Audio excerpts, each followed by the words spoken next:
प्रवेश ये पूछना था कि यहाँ पर लिखा हुआ है ना कि हाल फिलहाल में व्हाइट हाउस ये बोल रहा है, फिर कनाडा से इंडिया का प्रॉब्लम हुआ हम्म। In the hmm. डिप्लोमेटिक। तो कैसा हम्म। हाल फिलहाल में क्यों हुआ सडनली? कैसा दिख नहीं रहा है मतलब कि हाल फिलहाल। इंडिया को ऐसा बना दिया मोसाद जैसा, जो है भी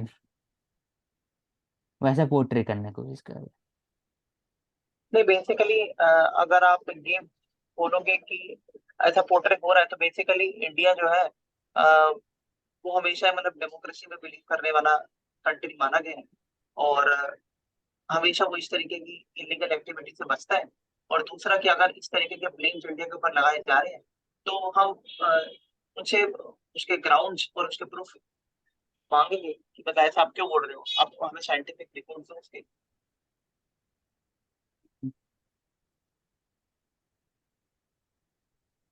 और सबसे अच्छा बात है ना, पता है क्या इसमें? हम्म।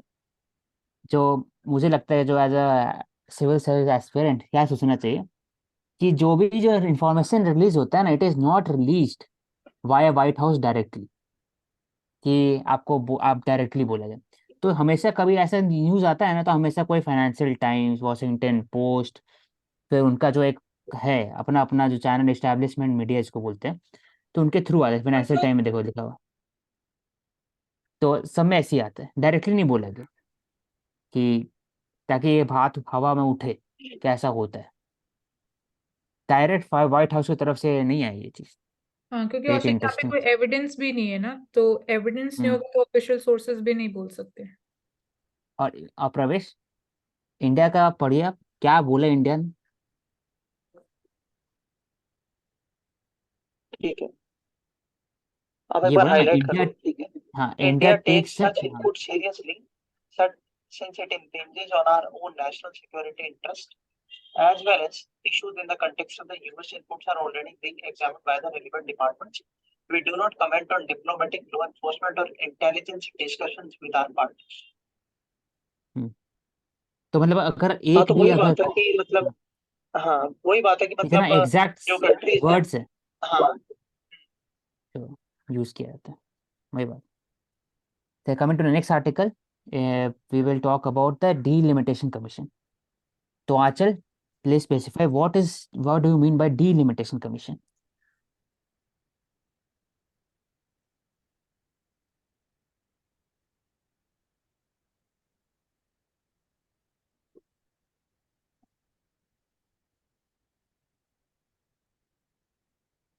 मैं बता देता हूँ मुझे। हाँ बता तो दो प्रवेश। डीलिमिटेशन, हाँ डीलिमिटेशन कमीशन को बेसिकली बाउंड्री कमीशन के नाम से जाना जाता है।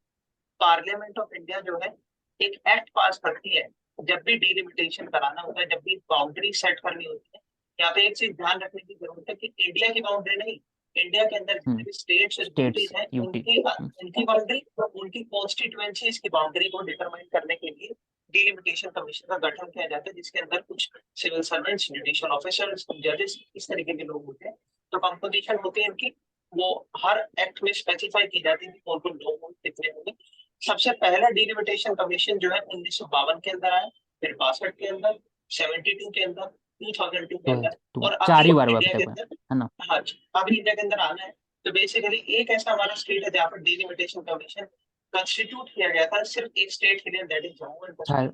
जम्मू एंड जिसके, कश्मीर, हाँ। हाँ जम्मू एंड कश्मीर। एंड जो बेसिकली जो डीलिमिटेशन कमीशन होता है उसकी जो रिकमेंडेशंस होती है वो बाइंडिंग होती है, मतलब और नॉन जुडिशियबल होती है। यानी डीलिमिटेशन एक कमीशन एक जुडिशियल बार जो रिव्यू उसके ऊपर देता में है नहीं है, सुप्रीम कोर्ट का। नहीं होता है, और वो बाइंडिंग होती है हर किसी के ऊपर, तो उसको हाँ। आप निगलेक्ट नहीं कर सकते। तो और और यहाँ एक अगर और मैं मैं ऐड करूंगा। प्रवेश, यहाँ पे हाँ क्या बोलो। इस मतलब कि इट इज ऑलवेज मैंडेटरी कि हर सेंसस एक्सरसाइज के बाद डीलिमिटेशन एक्सरसाइज होनी चाहिए? नहीं, मैंडेटरी नहीं है, नहीं जरूरी नहीं है, कर सकते हैं हाँ। जरूरी नहीं। ठीक है, और और लेकिन इसमें मैं ऐड करूंगा ऑब्जेक्टिव, एक और। हम्म, हम्म। ऑब्जेक्टिव क्या है इसमें कि मैं हाँ, जैसे कॉन्स्टिट्यूशनल बाउंड्रीज को सेट करने की बात करते हैं, तो हमें क्यों पीरियोडिकली करना इम्पोर्टेंट है? ठीक है, तो बेसिकली मानसी इसका ना डेमोग्राफिक डिविडेंड, जो डेमोग्राफी होती है कंट्री की, पॉपुलेशन राइज भी होती है घटती भी है, तो उसके हिसाब से एक एमपी या एक एमएलए कितने आदमियों को रिप्रेजेंटेटिव उनका बन रहा है, वो टाइमली डिफर करता है पॉपुलेशन के हिसाब से। तो इस वजह से हम डिलिमिटेशन करते हैं, ताकि ये हम डिटरमाइन कर पाए कि क्या एक रिप्रेजेंटेटिव एमपी एमएलए जितने लोगों को रिप्रेजेंट कर रहा है उनकी मात्रा बढ़ी या घटी। उसके हिसाब से हम सीट्स पार्लियामेंट में बढ़ा देते हैं या फिर घटा, मतलब घटती तो नहीं है, बढ़ा देते हैं। जैसे कि अभी हमारा है कि 2000 मतलब 30 तक हमारे जो एमपीज होंगे इन द पार्लियामेंट वो 800 हो जाएंगे, राज्यसभा और लोकसभा को मिला के। तो बेसिकली ये इसका एक मेन रीजन होता है डिलिमिटेशन कमीशन गठन करने। बोलो अशोक। हाँ, मैं ऐड कर रहा था एक और, कि जो इंडिया का जो डीलिमिटेशन है, it is on the basis of 1971 population census. और सिर्फ एक ही जगह है जहां पर पॉपुलेशन सेंसस डिफरेंट है, वो है असम। अगर प्रवेश सही करो तो हाँ 85 ठीक के बात है, ऊपर। सही बात है। हाँ। 85 हम्म, 91 असम अकॉर्ड। हाँ, असम अकॉर्ड के हिसाब से। बाकी 71 का है। और अभी जो 2026 में होने वाला है, वो बात कर रहे हैं कि हम लोग डीलिमिटेशन जो होगा वो on the basis of 2011 population. प्रवेश सर, करेक्ट कर दो। हाँ हाँ ठीक है। और हाँ। दूसरा मैं दो चीजें बताता हूँ कि जैसे कि जो 2026 का जो डिलिमिटेशन कमीशन होगा, अभी जो सरकार ये बोल रही है कि वुमेन बिल हम लेके आए, लेकिन जो सेंसस के बाद लागू करेंगे। तो बेसिकली उनका कहना बिल्कुल करेक्ट है, क्योंकि उसके बाद और उससे पहले जो डिलिमिटेशन कमीशन आएगा, उससे हमें ये पता लग पाएगा कि कितनी ऐसी कॉन्स्टिट्यूएंसी है इंडिया के अंदर जहाँ जो वुमेन, जो मतलब महिला बहुसंख्यक जिले हैं या फिर कॉन्स्टिट्यूएंसीज हैं, तो हाँ। उसके हिसाब से फिर सीट्स एलोकेट होंगी। सही। और दूसरा हाँ। जम्मू कश्मीर की जैसे हमने बात की, तो जम्मू कश्मीर का जो डिलिमिटेशन कमीशन है वो हेडेड, हाँ, सुप्रीम कोर्ट के रिटायर्ड जज रंजन प्रकाश देसाई के नाम से। तो करुण एंड प्रेरणा, आप इसको थोड़ा लिख लेना, तो ये सही रहेगा। तो एंड ये डीलिमिटेशन डिलिमिटेशन, कमीशन को अपॉइंट कौन करता है? ये बेसिकली प्रेसिडेंट अपॉइंट करते हैं, लेकिन हम्म, पार्लियामेंट जो है इसका बिल लाती है, मतलब वो पास करवाती है प्रेसिडेंट से। और अपॉइंटमेंट प्रेसिडेंट करते हैं। ठीक।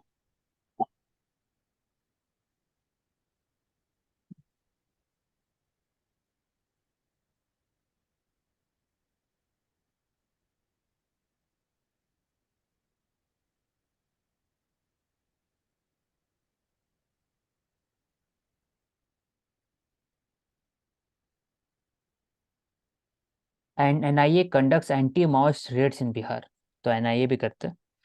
और CPI Maoist, it is a terrorist organisation officially accorded by the UAPA, under UAPA, UAPA basically, CPI most। और सीपीआई का फ्लैग एम्बलम क्या होता है उसे अगर आप बता दे तो। सिक्कल होगा, सिक्कल और हैमर हाँ होगा। मतलब इसमें दो चीजें होती है, एक हैमर और सिक्कल होता है। रेड कलर का फ्लैग होता है। तो बेसिकली ये दिखाता है ब्लड शेड रिवॉल्यूशन, इसको ये रिप्रेजेंट करता है। मतलब जो माओइस्ट लोग जो होते हैं वो वायलेंस की थ्योरी में बिलीव करते हैं। और उनका यही होता है कि उनका एक मानना है कि no revolution without bloodshed, तो खून बहा के ही मतलब आज़ादी मिलती है, वो ऐसा मानते हैं। इसको डिटेल में कर लीजिए। Truth never damages a cause that is just. करूँ ना?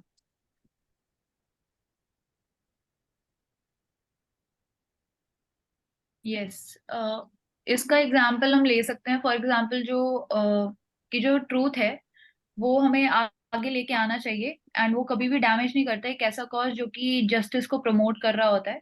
फॉर एग्जाम्पल जैसे सोशल जस्टिस के इनिशिएटिव्स हैं या रिजर्वेशन पॉलिसीज हैं इंडिया में, जो कि वल्नरेबल सेक्शंस को, जो भी हिस्टोरिकल इनजस्टिस हुई है उसके लिए उनको एड्रेस करती है और उनको राइट्स देती है। और कोई एग्जांपल जैसे मैं लेना चाहूँ तो होमोसेक्सुअलिटी को जैसे डीक्रिमिनलाइज किया था, तो उस चीज को भी इसका एग्जांपल हम ले सकते हैं। ठीक है। तो मैं, प्रवेश आप ऐड कर दो, एंड कर दो, कंक्लूड भी कर दो। नहीं आप बोलो, फिर मैं बोलता हूँ। इससे मैं एक्स्ट्रा दो तीन के डैमेजेस का बात कर रहा है, कि damage as a cause that is just. तो इन्वायरमेंट प्रोटेक्शन का बात कर सकते हैं। ऐसे चिपका मूवमेंट का बात कर सकते हैं, कि वो दिखाता है कि environment is a very important part of the humanity, इसको पटा बचाना जरूरी है। वैसे ही अगर ट्रुथ का बात करें तो करप्शन के अगेंस्ट में जो था, एक एंटी करप्शन ड्राइव था 2013 के अंदर, वो भी दिखाया गया कि कैसे हमें काम करना चाहिए। फिर जो दिल्ली रेप केस हुआ 2011-12 में, तो उसमें भी दिखाया गया था, डैमेज नहीं किया इंडिया का रेपुटेशन, इसको और रिस्पॉन्सिबल बनाया। कि और भी जो गाइडलाइन आया, पॉश आया, एक्सेट्रा बाकी सब भी है, तो इसको एक जस्ट कॉज को प्रमोट किया। इंडिया का 1971 वॉर में जब पाकिस्तान के खिलाफ लड़ा बांग्लादेश में, वो भी ट्रूथ के साइड में था इंडिया। तो truth never damages a cause that is just. तो मॉरल इंटीग्रिटी का एग्जाम्पल जैसा आज क्वेश्चन जो था, तो वो सब। हम्म। बोलो प्रवेश। हाँ, तो बस इसमें डायमेंशंस तो बहुत सारे हो सकते हैं, आपने बताए भी। मैं बेसिकली इसमें एक ही जो थोड़ी फिलोसॉफिकल बात है मैं वही बोलूंगा, कि जो सच्चाई होती है ना बेसिकली, वो वो हमेशा यही बताने की कोशिश करती है कि असली चीज क्या है। मतलब कई बार हमें कड़वे सच सुनने को मिलते हैं, लेकिन वो हमें यही बताते हैं कि वो कड़वे सच आपकी जस्ट जो आपके अंदर की सच्चाई है उसको प्रमोट करने के लिए, उसको दबाने के लिए नहीं है। तो ये दो चीजें मैं बोलूंगा यहाँ।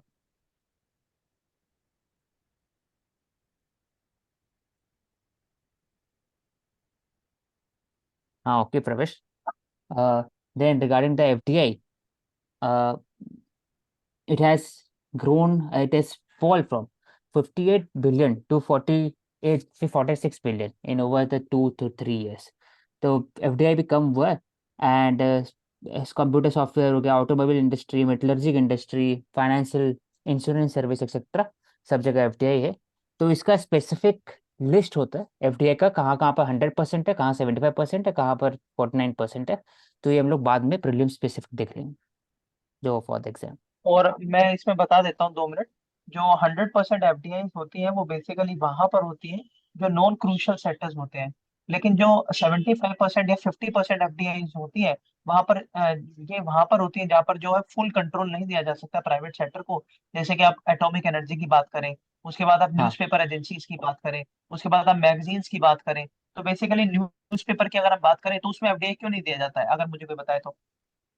100% एफडीआई नहीं है न्यूज़पेपर में। नहीं होगा ना, फिर न्यूज़पेपर बायस हो जाएगा फिर, तो वो कैसे हाँ, कंट्रोल तो करेंगे। अभी जो हमने एग्जांपल फॉरेन देखा, इन्फ्लुएंस जैसे कि बढ़ जाएगा। इंग्लैंड, हाँ इंग्लैंड के न्यूज़पेपर बोल रहे हैं कि इंडिया जो किलिंग कर रहा है, तो फिर वो हो जाएगा इस अब वजह इंडिया से। ही बात करेगा कि भाई अपना सरकार किलिंग कर रहा है, तो कुछ हाँ। भी हो सकता है। तो ये बात करते नेक्स्ट आर्टिकल में आते हैं कि इंडिया का जो economics, micro economic and financial stability, it is कैसे रेजिलियंट है। तो बात कर रहे हैं कि oil prices need to be carefully watched. India का हमेशा इम्पैक्ट होता है क्योंकि India is dependent, import dependent on energy security. 80% बाहर से लाना पड़ता है। तो इसके लिए ओपेक प्लस मतलब जो ओपेक लीडर्स हो गए, gulf region plus Russia, Nigeria etcetera, बाकी सब कंट्रीज ओपेक प्लस बोला जाता है। तो उनका जो ऑयल प्राइस का स्टैंडर्ड है उसको देखा जाए। और उसके बाद एक्सटर्नल डिमांड इन्वायरमेंट है, फीबल है। हर जगह कोई ना कहीं रिसेशन आ रहा है, जर्मन में आ रहा है रिसेशन, यूएस में भी इन्फ्लेशन हाई है। तो उसे इंडिया भी देखे और वॉचफुल यूज करे मॉनेटरी पॉलिसी आरबीआई के थ्रू। तो फिर मोस्टली यहाँ पे इंडिया का जो क्रूड ऑयल इंपोर्ट्स है वो इंक्रीज हैं या उसी अमाउंट पे स्टेबल है या डिक्लाइन हो रहे हैं? इंक्रीज है। ठीक है। मतलब परसेंटेज शेयर जो हम इंपोर्ट डिपेंडेंस है वो भी इंक्रीज हो रहा है विद टाइम। तो एक तो प्राइसेस भी इंक्रीज हो रहे हैं और साथ ही साथ इंपोर्ट डिपेंडेंस भी और इंक्रीज होती जा रही है, तो डबल वहमी है। अच्छा, कोई मुझे ये बता दो कि फिर ओपेक का जो सेक्रेटरीट है वो कहाँ पे लोकेटेड है? प्रेरणा, करुणा, कोई, ऑस- आंचल। हाँ बताओ, ओशन बताओ आप। ऑस्ट्रिया। ऑस्ट्रेलिया।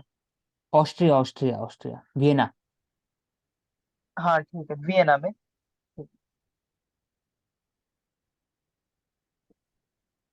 ऐसा कुछ है नहीं इसमें आर्टिकल में। हम लोग बात कर चुके थे घोल, गुजरात का स्टेट फिश कहा जाता है, और कितना महंगा है और कितना एक सस्टेनेबल फिश फार्मिंग कर सकते हैं इसमें for the promotion of the fishery industry. अच्छा, झारखंड का स्टेट एनिमल क्या है? सही क्वेश्चन है। एलिफेंट हो सकता है लेकिन। एलिफेंट, हाँ भाई एलिफेंट ही होगा कि यहाँ दलमा। एलिफेंट, ठीक है। और नेशनल बर्ड है कोयल। किसका? झारखंड अपना का कोयल। हाँ झारखंड का कोयल, बिल्कुल स्टेट झारखंड। बर्ड वरना नेशनल बर्ड हाँ बोले। State bird, state bird. हाँ कोयल। तो ये कैसे बताए, कैसे हम लोग कम कर सकते हैं मिटिगेशन ऑफ एयर पोल्यूशन, हम लोग पहले बात कर चुके हैं कि पहली बात है इंडस्ट्रियल सेक्टर में ब्रिक किल्न होता है, उसको एक तरह से इंड्यूस्ड ड्रॉट जिगजैग किल, इसको अडॉप्ट करना चाहिए, या फिर एम सैंड, इसको यूज करना चाहिए, alternative to the BRIC use करना चाहिए। फिर हैवी फाइन भी कर सकते हैं, लेकिन एक डेटरेंट होता है हैवी फाइन। फिर रेसिडेंशियल सेक्टर में garbage household waste need to be completely ban, strictly followed. और जो ट्रेडिशनल कुकिंग फ्यूल है उसको कैसे कन्वर्ट करके एलपीजी की तरफ जा सकते हैं, उज्ज्वला योजना इंपॉर्टेंट है। फिर उसके बाद फिर अर्बन फॉरेस्ट्री को प्रमोट कर सकते हैं, ये बात है। और इंसेंटिव दिया जा सकता है। फेम टू बेसिकली स्कीम है for the promotion of the electric vehicle, ministry of heavy electrics के अंदर में आता है। तो इसको कैसे प्रमोट किया जा सकता है, faster adoption of the EVs, तभी जा करके कम होगा एयर पोल्यूशन, उसी बात के बाद।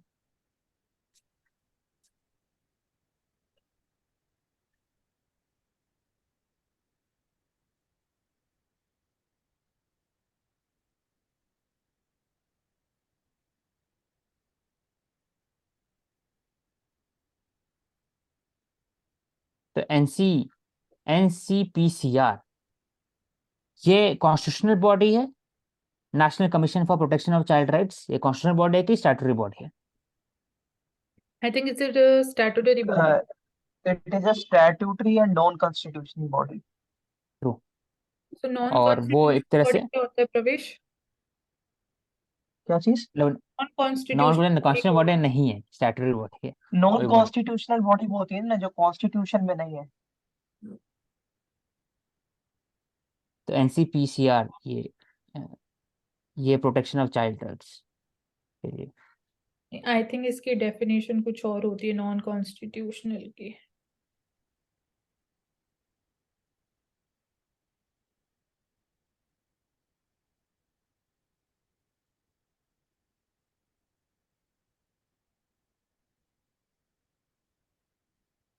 थ्री टाइप्स की बॉडीज होती है, एक कॉन्स्टिट्यूशनल, एक स्टैट्यूटरी और एक और होती है। एग्जीक्यूटिव। हम लोग क्वासी जुडिशियल कैसे बात करते हैं, नहीं नहीं, एक और। Executive body. नहीं मेरे, एक तो कॉन्स्टिट्यूशनल होती है जिस नहीं एक कॉन्स्टिट्यूशनल होती है, एक नॉन कॉन्स्टिट्यूशनल होती है और एक एग्जीक्यूटिव बॉडी होती है और एक जिसको एक्स्ट्रा जैसे कि आप कॉन्स्टिट्यूशनल, एक्स्ट्रा कॉन्स्टिट्यूशनल कौन सी होती है? कॉन्स्टिट्यूशन से बाहर। एक्स्ट्रा नहीं नहीं, वो नहीं, तो फिर बाहर तो नॉन नॉन कॉन्स्टिट्यूशनल भी है। कॉन्स्टिट्यूशनल होगी। एक्स्ट्रा कॉन्स्टिट्यूशनल बेसिकली ऐसी बॉडी हो गई जो जिसका कॉन्स्टिट्यूशन से कुछ भी लेना देना नहीं है। मतलब नॉन कॉन्स्टिट्यूशनल बॉडी जैसे कि हमने अभी चाइल्ड राइट्स वाली बॉडी की बात करी, तो चाइल्ड राइट्स का मेंशन तो है कॉन्स्टिट्यूशन के अंदर, फंडामेंटल राइट्स हैं चाइल्ड के लिए, उसके बाद एक्ट है। लेकिन एक्स्ट्रा कॉन्स्टिट्यूशनल ऐसी है जिसका कोई भी जिक्र नहीं है, कॉन्स्टिट्यूशन से कोई भी लिंक नहीं है। हाँ। ठीक है, एक ले लेते हैं शॉर्ट में कि how farm fires are counted, कैसे किया काउंट किया जाता है फार्म फायर्स। तो एक अच्छा दिया हुआ है कि ये इंडियन एग्रीकल्चर रिसर्च इंस्टीट्यूट है, ये मॉडलिंग करते हैं जो भी डेटाबेस मिलता है उनको फार्म फायर का, और एग्जैक्ट लोकेशन रिकॉर्ड होता है सैटेलाइट के थ्रू, रिकॉर्ड किया जाता है मतलब ऑनलाइन डेटा कलेक्ट किया जाता है। थ्री सेंसर सैटेलाइट यूज किया जाता है नासा का, तो नासा का सैटेलाइट यूज किया जाता है for the recording of the farm fires. तो IARI जो है उनको सैटेलाइट डेटा मिलता है national from the national remote sensing centre, वो कैलकुलेट करते हैं डेटा और एनालाइज करते हैं और फिर उसको मैपिंग कर देते हैं, जो भी किया है तो उसको। एक अच्छा डिजिटल एक गवर्नेंस का एग्जांपल है।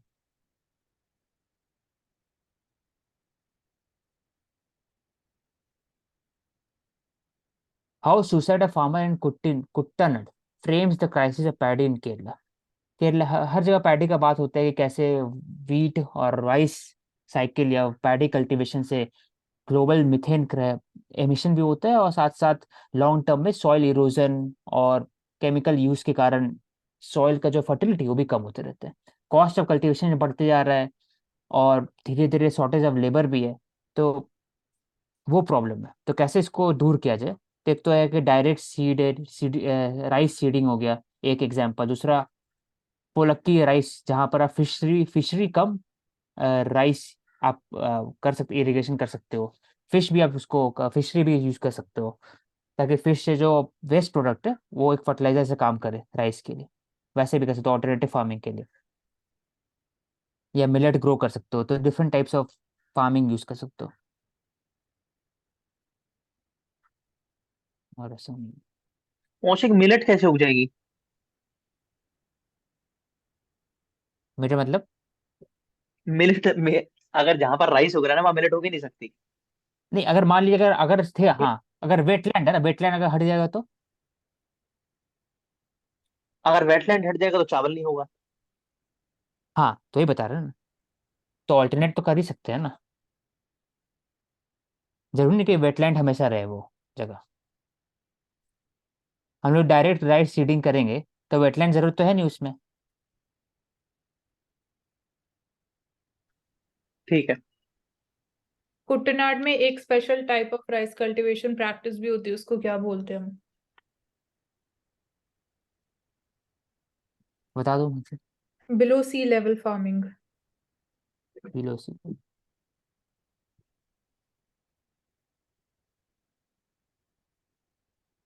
उसको हम बोलते हैं बायोसलीन फार्मिंग बोलते हैं। ये हमने बात किए थे कि high NBFC exposure to small unsecured loans, कल परसों डिटेल में लिख चुके थे। डीप फेक का भी ले चुके हैं कि centre will should issue regulation.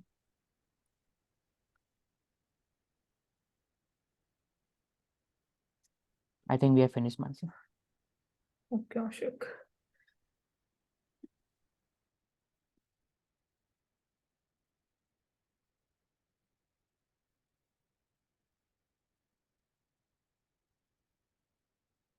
As example of financial services providers हम बात करते हैं फिनटेक कंपनी, तो एग्जाम्पल हो गया Fed Bank financial services limited.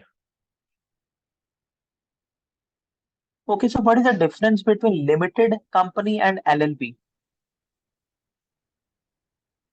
Limited and क्या बोला, फुल फॉर्म बोलो। प्राइवेट लिमिटेड होता है और एक लिमिटेड होता है। आज पहले आप ये बता दो कि इन दोनों में क्या फर्क है। सी एक मतलब लिमिटेड में तो होता है अगर सपोज आपने कोई लोन लिया, लायबिलिटीज है, you are not paying it, so उस केस में जो भी आपका लेंडर है, मनी लेंडर है, तो लिमिटेड केस ऑफ कंपनीज में आपके फाइनेंशियल एसेट्स को भी कॉन्फिस्केट किया जा सकता है। बट प्राइवेट लिमिटेड है तो सिर्फ आपके बिजनेस एसेट्स को ही कॉन्फिस्केट किया जाएगा। तो वो सिर्फ आप मतलब प्राइवेट प्रॉपर्टीज और उस तक वो आपको कॉन्फिस्केट नहीं कर पाएंगे to to get that money back. तो डिफरेंस होता है। आप कौन सा थर्ड टाइप बोल रहे थे? ठीक है, तो बेसिकली इसमें एक चीज और होती है कि जो नंबर ऑफ डायरेक्टर्स होते हैं उनका भी ये रहता है कि जो प्राइवेट लिमिटेड कंपनी है उसमें आप कितने भी डायरेक्टर रख सकते हो, लेकिन जो एक लिमिटेड कंपनी होती है उसमें आप मैक्सिमम टू मैक्सिमम 21 डायरेक्टर रख सकते हो। उसके बाद जो limited liable partnership LLP company, तो हम्म। एलएलपी जैसे हमारे यहाँ लिमिटेड कंपनी बोला जाता है, जो वेस्टर्न कंट्रीज है वहाँ पे एलएलपी बोला जाता है। यहाँ पर भी अब आ रही है वो चीजें। तो लिमिटेड लायबिलिटी पार्टनरशिप का मतलब ये है कि जो नंबर ऑफ डायरेक्टर्स हैं वो भी लिमिटेड होंगे। उसके बाद at the time of insolvency और liquidation of the assets in case of failure of your company, तो बेसिकली उसमें जो आपका शेयर्स है खाली वो ही मतलब स्टेक पे होंगे, आपका जो पर्सनल एसेट है वो नहीं होता है उसमें। तो हम्म। ये थोड़ा टेक्निकल डिफरेंस है तीनों के बीच में। न्यू लॉ की भी बात हो रही है to counter deep fakes. Example, I highly recommend you to subscribe to the Telegram. यहाँ पे आप देख सकते हो कैसे ये एक तरीके से हुई डीप फेक ही है। So we will start And drafting. obviously today the deep fakes are targeting the high echelon of the society. अगर हम प्राइम मिनिस्टर्स की बात करें, सीएम्स की बात करें, तो basically on YouTube also there are multiple thousands memes which are showing that prime minister is playing a game, prime minister is singing a song. So basically these are against the sovereignty of the country and the अरे भाई type of क्या things which क्या we are witnessing. Memes memes है भाई Pravesh. Hmm. Memes can not be against the sovereignty of the country memes until नहीं unless है। there is a direct threat to the prime हाँ। minister कि prime minister को मार देंगे No, या ये कर in देंगे तब। those memes the deep fakes technology is used, I'm saying. हाँ पता है, वो हंसी आता है, वो हंस के आगे और बढ़ जाना चाहिए। प्राइम मिनिस्टर को फरमान नहीं है भाई, क्या कर सकते। जैसे जरूरत नहीं है ना, ठीक है। वो तो मीम है, हार्मलेस मीम है, किसी के ऊपर भी कर सकते मीम। लेकिन अगर वो यहाँ पे हम बात थ्रेट करते करो हैं ना, आराम। लाइफ थ्रेट नहीं होना चाहिए। सो ये सऊदी अरेबिया की तो कंपनी आरामको आरामको। हाँ, हम्म, तो ये FDI Put नहीं बोलो research, मानसी आप। है इंडिया में। market cap. ब्लू हाइड्रोजन में they are doing FDI in India. Saudi Arabia की कंपनी है सऊदी आरामको।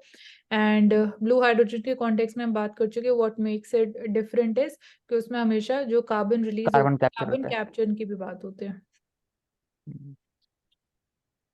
ग्रे हाइड्रोजन क्या है प्रवेश?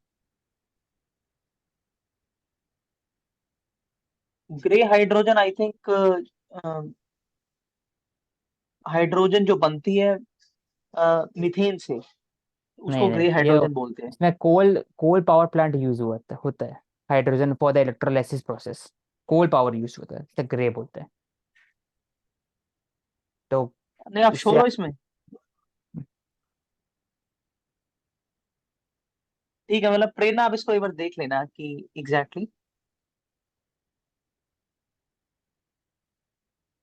So one of the method basically how government can reduce the food prices, short term impact ही होगा वो is retail intervention जो basically government के पास buffer stock रहता है उसको market open market selling करते हैं so that market में I supply। Think you are right Pravesh, methane से होता सॉरी मीथेन है। से यू आर होता है ना, राइट। हाँ। हाँ हाँ, सर्च मैंने कर ठीक है दिया। ठीक ब्लैक ठीक।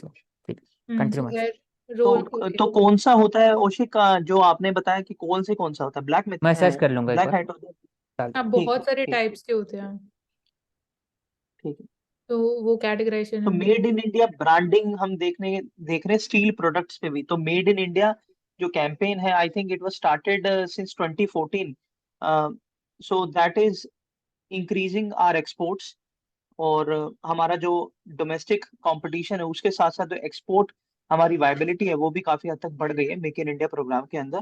Plastic exports are also increasing 9.4% to 933 million ton, so sorry million in October. Plastics export promotion council भी है, प्लेक्स काउंसिल। और I think this will be a known statutory as far as my knowledge is concerned, हाँ because there's a with promotion council है. So yeah, so more focus on MSMEs in new FTAs. तो अगर हम MSMEs की बात करें तो MSMEs को बेसिकली लोन्स दिए जाते हैं on the subsidize rates. MSME की फुल फॉर्म होती है micro small and medium enterprises. इसके लिए हमारे यहाँ एक स्पेशल मिनिस्ट्री भी है जो कि सेंट्रल मिनिस्ट्री है गवर्नमेंट ऑफ इंडिया की, जो MSME सेक्टर के अंदर प्रमोशन करती है ग्रोथ का। MSME सेक्टर्स के अंदर जो majority of the labour force participation rate है वो हमारी वुमेन्स का है। तो ये हमारी जेंडर बजटिंग और जो जेंडर इकोनॉमी है उसको भी काफी प्रमोट करती है। एनुअल टर्नओवर जो है MSMEs का आज के टाइम पे वो करीब करीब 250 करोड़ रुपए है साल का। और एक्सपोर्ट भी I think more than 100 crore we have. तो जॉब यहाँ पे क्रिएशन में, इकोनॉमिक बेसिकली ग्रोथ में, एम्प्लॉयमेंट में, एंटरप्रेन्योरशिप में काफी अहम भूमिका निभाती है MSME। तो हाँ जो पहले इंडिया ने FTA साइन करे थे वी ऑलवेज डिस्कस अबाउट कि अब जो हम FTA साइन कर रहे हैं उसमें क्या अप्रोच में चेंज आ रहा है या क्या हम न्यू चीज पे फोकस कर रहे हैं। तो this can be mentioned we are focusing more upon promotion and involvement of MSMEs। जो पहले के FTA साइन करने के बाद जो हमने जापान साउथ कोरिया के साथ साइन करे उसके बाद भी हमें इंडिया के एक्सपोर्ट्स में इंक्रीज देखने को नहीं मिला। तो the trade did not, it was not in favour of India despite signing the FTA। सो एक ये शिफ्ट हमें देखने को मिल रहा है। और MSMEs के कॉन्टेक्स्ट में जो लोन होता है, जैसे कि आपको मुद्रा लोन दिया जाता है to for the employment generation, इसी तरीके से आपको जो है MSME लोन दिया जाता है जो कि किशोर, तरुण और एक और कैटेगरी होती है उसके अंदर आपको लोन दिए जाते हैं। तो बेसिकली आपको वन टाइम फैसिलिटी के अंदर आपको लोन मिल जाता है, इससे आप एंटरप्रेन्योरशिप कर सकते हैं। तो बेसिकली इंडिया को एंटरप्रेन्योरशिप की तरफ ले जाने के लिए ये MSME जो प्रोग्राम है हमारा, ये काफी हद तक इम्प्रूवमेंट दिखा रहा है। तो तो this is a political news I think. Election Commission of India's notice to Rahul Gandhi for calling Prime Minister pickpocket and panauti. So basically, this is showing kind of an irresponsible attitude also of a politician. Not talking about a specific politician, but generally भी अगर हम बात करें during your election campaign, I don't think so.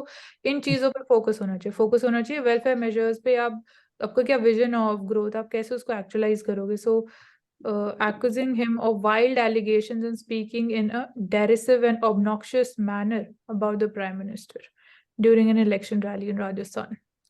So Election I Commission think they have these cited kinds of things, the Model Code of Conduct yeah, provision says criticism based on unverified allegations and distortion. This should be avoided. So RPA yes, and Act I think these kinds of 1951 things happens when you do not have a sound proof to disregard someone. So then you comes on the personal basis to criticize some people. So ये avoid होना चाहिए, and obviously the model code of conduct should be legalized and implemented on a very stringent manner overall India. तो even जो charitable trust भी हैं they also have to file the income tax returns so income tax department comes under the central board of direct taxes so एक important update charitable trust पे भी they have to file ITRs. And मेरा एक question है कि कोई भी politician जैसे कोई इनसेंसिटिव कमेंट देता है पब्लिक में एंड वो पब्लिक ओपिनियन को भी इम्पैक्ट डालता है, तो किसको अकाउंटेबल रखा जाता है या किसी को भी अकाउंटेबल नहीं रखा जाता? ये पॉलिटिकल ओपिनियन आप क्या कह रहे हो? तो जो जो पॉलिटिशियन बोल रहा होगा he will be accountable for that, he और शी. ऐसा कुछ नहीं है फ्रेंड, करुणा, करुणा करुणा, ऐसा कुछ नहीं है, वो डिपेंड करता है पॉलिटिकल अगर पार्टी के आप, ऊपर। नहीं, वो बेसिकली बहुत सारे मैकेनिज्म होते हैं। एक तो ये होता है कि अगर आप पॉलिटिकल पार्टीज के रिप्रेजेंटेटिव हैं, अगर आप कुछ बोल देते हैं, तो with in the party structure एक विप नाम का इंडिविजुअल होता है जो आपके ऊपर रेगुलेशन लेता है। आपने क्यों बोला, आपसे रिपोर्ट मांगता है। उसके बाद अगर आपने ज्यादा ही बोल दिया और विप के जुरिडिक्शन से बाहर बात चली जाती है, तो हमारी पार्लियामेंट्री कमिटीज होती है जो आपके ऊपर डिसिप्लिनरी एक्शन लेती है, आपको बाहर निकाल देती है पार्लियामेंट्री सदन से। तीसरा, आपके ऊपर अगर आप डेरोगेटरी किसी को बोल देते हो, तो आपके ऊपर वो तो डिफेमेशन पार्लियामेंट का में ना केस जो प्रवेश, है।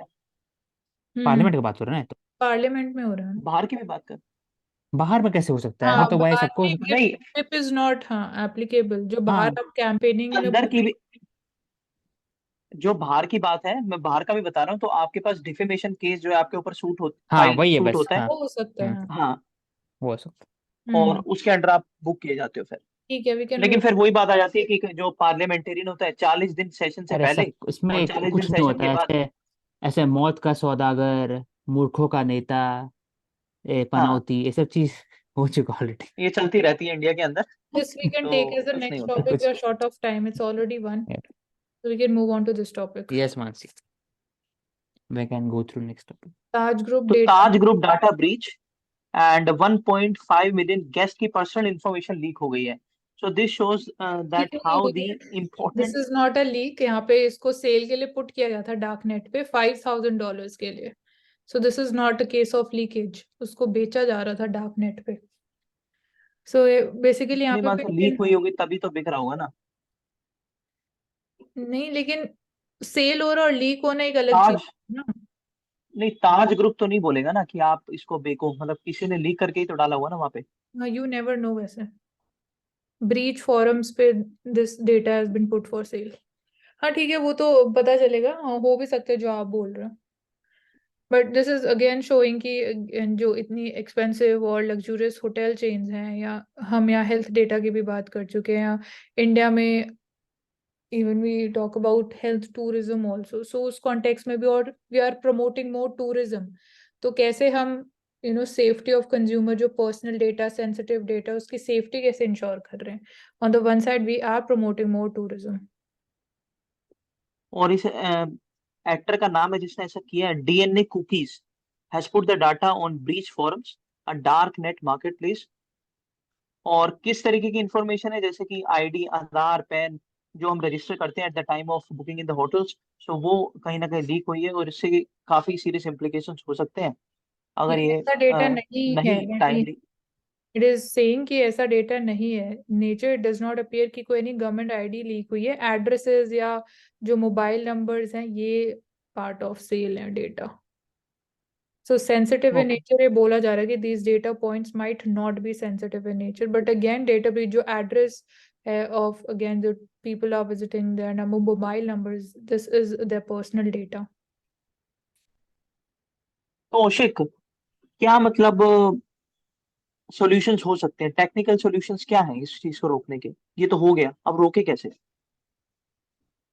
ये दो तीन चीजें हैं जो मैं हाईलाइट करूंगा। फर्स्ट इज, जो ताज ग्रुप यूज करते हैं सर्वर ये सब, तो उनका एक बेसिक अकाउंटिंग नहीं होता है। आपको उसका अपडेट पॉलिसी नहीं होती कि अपडेट नहीं करते हो आप, वही पुराना सर आपका सॉफ्टवेयर यूज करते रहते हो, वही हो गया। और दूसरा चीज़ जो है अच्छा। कि जो अपना जो रोबस्ट मैकेनिज्म है एनआईसी के अंदर में, नेशनल इंफॉर्मेटिक्स के में, वो भी एक अप टू द स्टैंड नहीं है। इसलिए हमेशा देखते हैं डेटा ब्रीच होता है, इफ इवन इफ कोविड का डेटा या फिर आधार का डेटा एक्सेट्रा। और एक तो और होता है कि जो ये robust firewall mechanism safety, problem है, फायरवॉल ये क्रोनिक सेफ्टी वो प्रॉब्लम भी है, बहुत क्रोनिक प्रॉब्लम है इंडिया स्ट्रेंथन में। होना चाहिए। मुझे एक थोड़ा अनकन्वेंशनल सा बोलना है यहाँ पे कि जिस तरीके से हमारा फाइनेंस को चेक करने के लिए हम सीए से ऑडिट करवाते हैं, इस तरीके से एक मतलब हमारे यहाँ हर एजेंसी के लिए होने चाहिए हाँ साइबर हाँ। Audit, cyber auditors. एक तो ऐसे ऑडिट हो गया फाइनेंस से, तो हम लोग का आईएएस ऑफिसर हैं, तो आईएएस ऑफिसर को भी इंक्लूड कर सकते हैं इन्फॉर्मेशन है सबके लिए, ऑडिटिंग करने के लिए। हाँ जो मतलब इन्फॉर्मेशन ऑडिट वो करे, हो डिजिटल तो चीज के लिए ऑडिट हाँ, करे वो। हाँ तो तो ये डिजिटल सर्विस में ऑडिटर्स या आते हैं। साइबर ऑडिटर्स होने चाहिए। हाँ। हाँ, उनका भी ट्रेनिंग करता कि same he set of resources में आप कर सकते हो स्केलिंग। हम्म। हम्म। ठीक है, आगे बढ़ते हैं।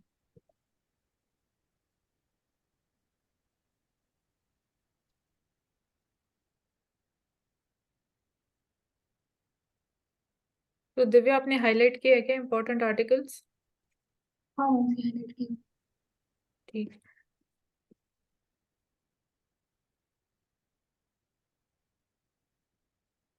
ये हमने कर लिया है। फातिमा बीवी, चिरंजीवी योजना।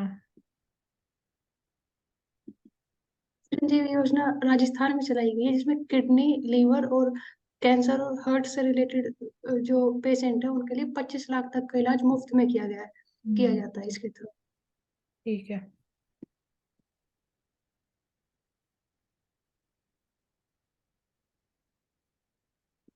हाँ, वे निमोनिया फिनिश ना से। कर लिया ये तो। हाँ, ठीक।